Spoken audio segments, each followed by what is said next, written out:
అడిగావంటగా నువ్వా?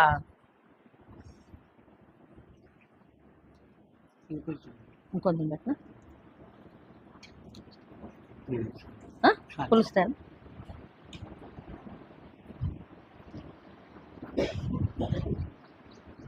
ఈరోజు మన శ్రద్ధ ఆశ్రయ మందిరంలో కటారి సోమన్న గారు కాకినాడ నుండి ఆయనకి తనకిష్టమయ్యి మన హోమ్లో స్పాన్సర్ చేయాలనే ఉద్దేశంతో మన హోమ్ వాళ్ళందరూ కడుపు నిండా అన్నం పెట్టండి అమ్మా నా పేరు చెప్పనేసి మీకు అంత స్పాన్సర్ చేస్తున్నారు.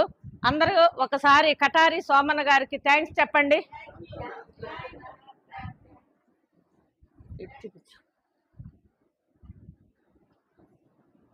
సోమన్న గారు, మీరు అంత దూరంలో ఉన్నా కూడా మమ్మల్ని అర్థం చేసుకొని మన శ్రద్ధ ఆశ్రయ మందిరంలో ఉన్నటువంటి ప్రతి ఒక్కరికి ఒక పూట ఫుల్గా భోజనం పెట్టి మీరు చెప్పిన విధంగానే పొద్దున మధ్యాహ్నం సాయంత్రం మీరు ఏర్పరిచినటువంటి దానితో పొద్దున మధ్యాహ్నం సాయంత్రం వాళ్ళకి ఏర్పాటు చేశాము.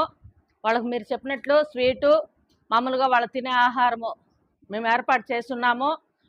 సోమన్న గారు, మీకు ఆ దేవదేవుడు వెంకటేశ్వర స్వామి మీకు, మీ భార్య, మీ బిడ్డలు అంతా అష్టైశ్వర్యాలు, ఆరోగ్యాలు, నిండు నూరేళ్లు చల్లగా ఉండాలని మన శ్రద్ధ ఆశ్రమం ద్వారా మనస్ఫూర్తిగా కోరుకుంటున్నాము.